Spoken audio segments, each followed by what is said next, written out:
The day, the time you do not comply with an instruction in a company like UBS, where everything is so organized, you are the black sheep. You are the person to eliminate. For years, Stéphanie Gibaud led a normal life in Paris as a marketing specialist for the French subsidiary of UBS, a major Swiss bank. Her job was to organize golf and theater events for clients. You deal with wealth, with wealthy clients, with people who can buy everything, who can afford everything. And this was a very difficult part of my job. It was to invite them to events that they couldn't buy with money. But the point of these exclusive events was not to have fun, it was to do business. Gibaud's Swiss colleagues also attended, customer consultants from UBS headquarters. She kept detailed lists with information about the rich guests, and then suddenly, she was told to make names disappear. What my boss wanted me to delete was the content of Excel files, which I was preparing and saving for each event. So I had something like 100 events a year, so between 600 and 1,000 files, where I had the name of the clients being invited, linked to their client advisor.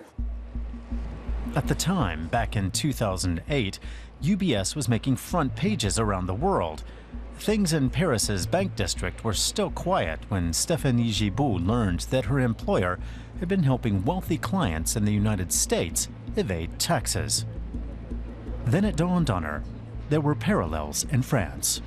If I had heard when joining the bank that working with those people who were selling offshore products to French citizens on the French territory was illegal, I would never have done it. I would never have accepted to work for them. So it's a big lie, so I had to digest that. Gibaud refused to cover up the deals. The bank's response was swift and hostile. She was mobbed, then shunted aside. Days which were so busy and so interesting suddenly turned out to be boring. And I experienced loneliness and solitude, a situation where you just get mad. And when I left the bank, it's terrible, but I was not alive anymore. It took me, almost 2 years. And still now, I'm not 100%, you know, because it's so much energy, proving all the time that what you tell is right, that what you did was the right thing. Gibaud has been out of work for over 3 years now. Her life has changed completely. She now meets regularly with other whistleblowers and tries to help tax authorities in their worldwide struggle against illegal bank transactions. A woman who stands up to the financial industry. She's already won 2 cases that made it to court. Now UBS is suing her again. The course of the current debate in the French Parliament in Paris offers little hope of better legal protection in the future for whistleblowers in France. Whistleblower is not a profession because you lose everything as a whistleblower. So it's a profession where you lose your life. So no, I will continue defending all the ones who stand up for the truth, all the ones who defend the rights of the citizens, because what we do is not for us, it's for the others.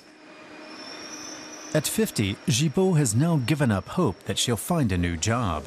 She's concentrating instead on bearing witness in the big trial against UBS. France has charged the bank with being an accessory to tax evasion. After 7 years fighting hard, at least people know what those banks were doing. It's a progress, but as long as the top managers do not go to jail, nothing will ever change. You know, the banks pay huge fines, especially in the US. And so what? The language of a bank is money. This is it. Stéphanie Gibaud says although she may seem like a perfectly normal woman, inside she's become a new person. There's no going back after you make the decision to become a whistleblower.